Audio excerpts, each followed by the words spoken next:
dia ke Belanda, Rusia, Jerman, Tiongkok, dan Asia Tenggara lainnya. Hidup dengan nama samaran dan hidup dalam tekanan. Petir dianggap karena dewa marah, penyakit dianggap karena kutukan. Setelah Indonesia merdeka, Tan Malaka kembali, tapi situasi politik saat itu tidak stabil.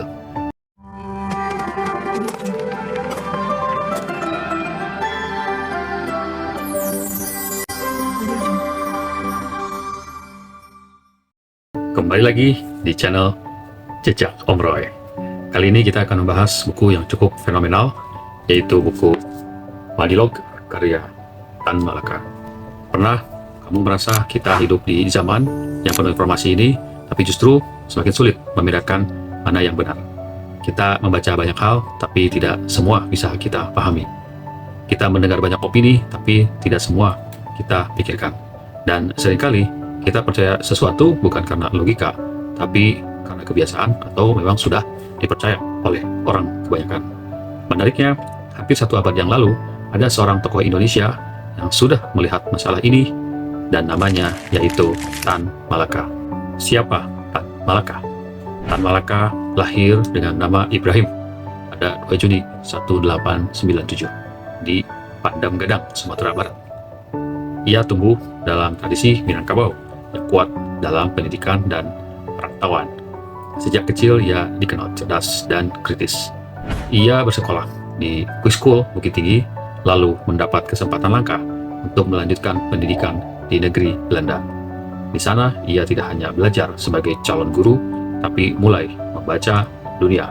Ia membaca filsafat, ilmu pengetahuan, pemikiran barat, dan mulai memahami bahwa kemajuan sebuah bangsa sangat ditentukan oleh cara berpikir bangsa tersebut. Sepulangnya ke Indonesia, ia sempat menjadi guru di Delhi. Tapi ia tidak bisa diam. Ia melihat ketidakadilan dan mulai terlibat dalam pergerakan-pergerakan politik. Di tahun 1922, ia diasingkan oleh Belanda. Dan sejak saat itu, hidupnya pun berubah. Ia menjadi pengembara intelektual, berpindah dari satu negara ke negara lain. Dia ke Belanda, Rusia, Jerman, Tiongkok, dan Asia Tenggara lainnya. Hidup dengan nama samaran dan hidup dalam tekanan. Tapi satu hal yang tidak berubah, ia terus membaca dan terus berpikir. Di tengah perjalanan panjang itu, lahirlah sebuah karya besar berjudul Madilog.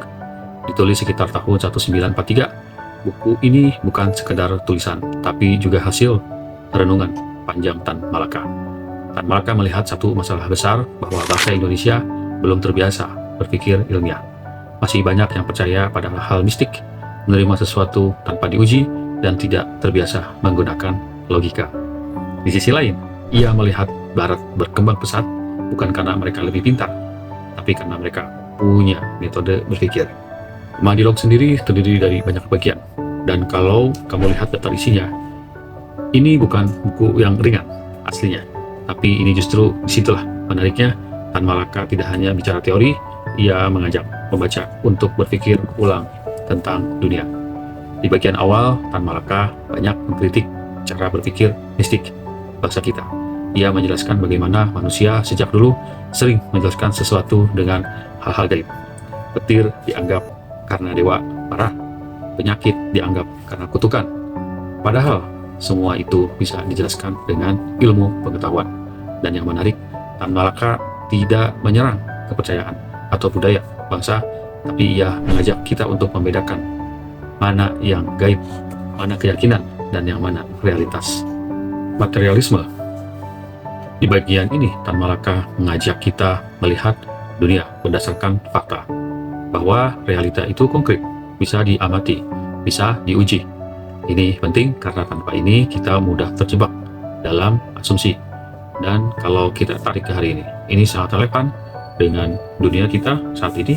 Banyak keputusan diambil bukan berdasarkan data, tapi berdasarkan feeling atau perasaan. Padahal pengalaman data yang terus diulang akan membentuk intuisi yang lebih tajam. Bagian dialektika. Salah satu bagian paling menarik adalah dialektika. Tan Malaka menjelaskan bahwa kebenaran tidak selalu hitam putih. Ia berkembang lewat pertentangan ide. Ada tesis, ada antitesis, lalu muncul sintesis. Artinya, Perbedaan itu bukan sesuatu yang harus dihindari, tapi justru dibutuhkan untuk menemukan kebenaran. Di bagian logika, Tan Malaka menjelaskan pentingnya berpikir sistematis, tidak lompat-lompat, tidak asal menyimpulkan, namun punya alur. Dan ini mungkin terdengar sederhana, tapi justru ini yang sering hilang di masyarakat kita. Kita sering langsung menyimpulkan tanpa memahami proses berpikirnya. Yang menarik, Mandilog memang dipengaruhi oleh pemikiran Barat. Sampai-sampai beberapa orang mengatakan bahwa Tan Malaka adalah meniru buku-buku yang ada di Barat.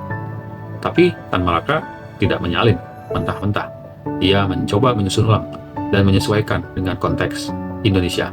Ia ingin cara berpikir ilmiah ini bisa juga dimiliki oleh masyarakat Indonesia. Setelah Indonesia merdeka, Tan Malaka kembali, tapi situasi politik saat itu tidak stabil. Ia justru dianggap sebagai ancaman. Pada tahun 1949 di Kediri, Jawa Timur, ia ditangkap dan dieksekusi. Ia meninggal bukan di tangan penjajah, tapi di tengah bangsanya sendiri yang berbeda dengan pemahaman Tan Malaka. Dan di titik ini, saya mulai berpikir mungkin yang diperjuangkan Tan Malaka bukan hanya kemerdekaan negara, tapi kemerdekaan cara berpikir. Hari ini kita hidup di era digital, informasi ada di mana-mana, dan tanpa logika, tanpa cara berpikir yang jernih, informasi itu bisa menyesatkan kita semua. Mungkin yang kita butuhkan hari ini bukan sekedar pengetahuan, tapi kemampuan untuk berpikir, dan mungkin itulah yang ingin ditinggalkan oleh Tan Malaka lewat buku Mandilognya. Kalau kita tertarik, coba lihat isi buku ini. Bukan untuk dihafal, tapi untuk dipikirkan. Dan di episode berikutnya kita akan bahas bagaimana Mandilog bisa kita gunakan dalam kehidupan sehari-hari, termasuk di dunia kerja dan leadership, ciri khasnya channel Jejak Om Roy. Sampai ketemu di podcast berikutnya.